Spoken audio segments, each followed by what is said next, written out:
Hi everyone. Today we are going to talk about starting into the different shoulder shapes that are around on different people's bodies so that when you are working with your garment, you will able to get the exact fit that your person needs so that the sweater looks really great on them.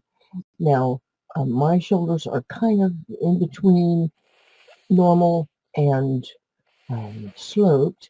And so when you look at the two sides of my body, you're going to see just a little bit difference in what's going on. And you want to be sure here, looking at here, and then looking out here at the outside edge, you're wanting to make sure that you have, let me see if I can get the right side here. So you'll make sure that the length of the shoulder here is what the person actually measures.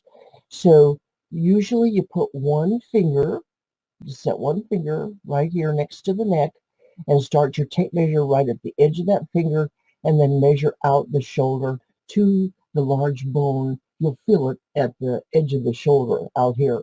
When you feel around on it a little bit, you're going to feel a hard bump. Now, arms, when they're attached to the body, can be attached straight on. So the arm is like this, and sometimes they're attached on the body where they're what I call dialed forward. So the dialed forward goes like this, and then what happens to your arm coming down the body is that it does that kind of a shape where you're coming here and here, not necessarily straight up and down.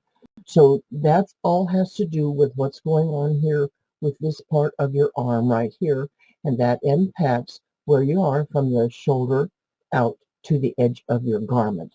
So I'm going to bring up a schematic and we're going to take a look at it. Now this is a piece of fabric that is already in process of being knitted, and what you see here is that the shoulder is coming down just slightly. That's a normal shoulder. If it were up underneath the cardboard and the area that you are pointing at between those two latch tools, you have a couple of things going on. If you have the arm coming down the shoulder, you see if you, I'm not sure that you can see where I'm pointing here, but if you have starting high, coming with a little dip right in here, and then going back up, that type of shoulder is called a sloped square. And you have then all kinds of issues that are going on with your, so come here high, it slopes down this way, right at this point right here, and then comes back up. That's a sloped square.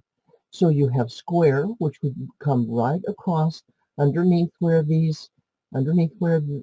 items are being shown, the cardboard, and gives you then a standard. And a square would be if this were coming up slightly.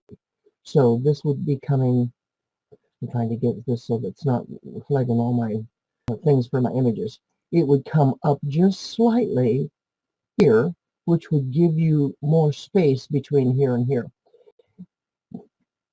So square shoulders, regular normal shoulders, sloped shoulders, and sloped square shoulders. So those are the four types of shoulders that you're going to be dealing with. Now, why is that important? Because we have on our body, we're like hangers. So the garment sits on top of our body and gives us the hanger effect, and it also then makes a difference in how the sleeve is going to fit. And so now I'm going to take you to another photo where you can see that you come here, the armhole, let me get it a little bit bigger. The armhole on this person is very deep and not, there's too much width across the base of the body. So where you're seeing all of the body, my little tools are trying to leap up there and jump in. They think this is fun to play, so they want to get involved. You know, like kids always do when they're at home and you're trying to be busy doing something. So in this particular sweater, the armhole is too long. There's too much depth added through the body, and the V-neck is in proportion to the person, so it is okay, but the sleeve is way too large and doesn't fit into the armhole properly. So that's one of the things that you get into a situation with when you are dealing with that armhole and the shoulder. Now this is the next one that you would be experiencing, where you have the armhole depth is beginning to cause a problem right into here because it's too short. The sleeve is too big and you get all this bunching going on here on the front of the sleeve. The length of the sleeve is fine, but it's not set into the shoulder properly. So, and the armhole depth is not wide enough. Now let's talk about armhole depth. What does that mean? In an armhole depth, you're looking at the width through the body. So I think I have one more that is going to show you again.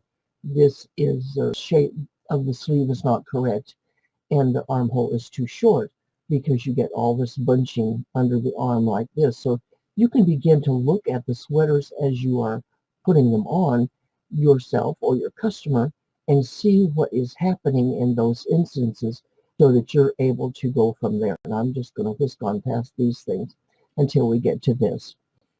Now, when you see this slide, you're going to see from here, which is where the body starts to straighten out. This is the armhole where it starts to do this little mini curve.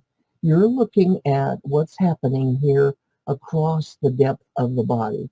Now, you need to take a ruler, put it under your arm, and see where it comes out in the front here, where the arm attaches, and where it comes out in the back. Now, when you are doing that, it gives you the opportunity to be able to make sure that the width around the front sweater armhole opening and the back sweater armhole opening are long enough in this underneath section right in through here so that you are able to use the sweater and it will not put a big bunch when you try to set the sleeve in. So those are the key things that you're working with. Now, your sweater, your garments, as I said, we're hangers and the garments hang on our shoulders. So the shoulder area is one of the most critical things that you want to be aware of when you're getting ready to fit someone. And you want to have this armhole depth through the body that has to be set so that it's long enough there where it goes under where the arm attaches to the body, goes through and gives you that space between the front and the back. Then the arm goes up from here, but that space is your body depth. And most people are not familiar with that, so they don't have a way to begin to use that. Now I'm going to bring it up just a little, see if I can get it a little bit more. When you are working with this, I have mentioned to you before that you could go to your closet and get out sweaters that you like the fit of the sweater, and then you are able to draw those off on a clear 3 or 4 mil plastic with a Sharpie pen so you know where your seams are, how long everything is, how much depth you need through the body, how much width you need across the front, how much width you need across the back, and you can transfer all of those measurements onto a non-fusible interfacing. Any fabric store or any store that carries craft supplies usually has non-fusible interfacing. And you draw off your plastic pattern, which you can pin together and try on to see if you like the way that it fits. Then you can do the next step of making your pattern. So when you're getting ready to block, you can choose the size that you're working with, and you can block this sweater so that the curve is correct for your body or your person that you are knitting for, and that gives you and them an opportunity to be able to have something that's going to fit in the armhole area. In a sweater, the armhole area is one of the biggest bugaboos that anybody faces when trying to get something to work so that it fits the body and looks good on the body and allows the person to be able to move. Remember that part of the shoulder where I said when the arm is attached that and it was dialed forward. I'll get another picture of that and show you tomorrow so that you have that image so that you know more specifically what I'm talking about in case I'm not explaining it well enough to you. When you have that going on, you have to be able to get all of those things, the depth of the armhole, the width through the body, the curve on the front of the sweater and the back of the sweater, so that everything is fitting. Now you have to decide, am I going to wear the sweater over something?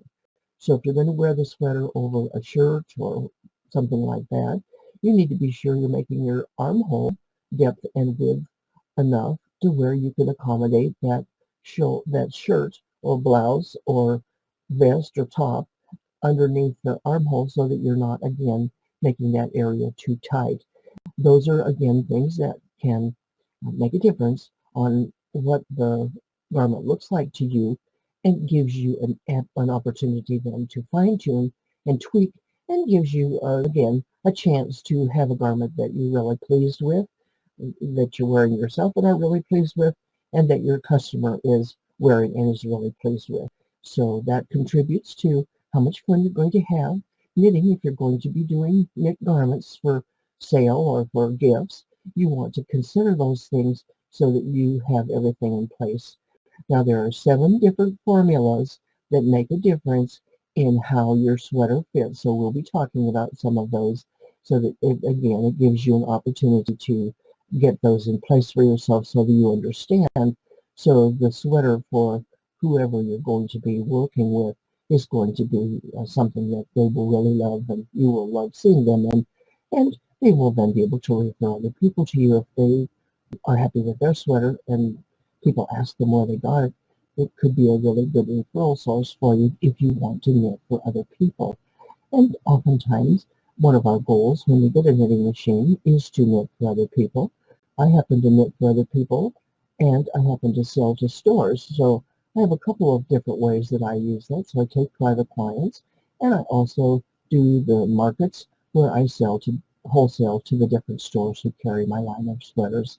So till tomorrow, we'll have something to think about and check your closet out, try some things on, see how that armhole is fitting, see if you're getting bunches underneath the sweater, try your sweater on over a couple of different garments so that you can see, do you like the way that they look with that sweater? Have you allowed enough depth and width under arm for the body depth to be able to accommodate wearing something under your sweater?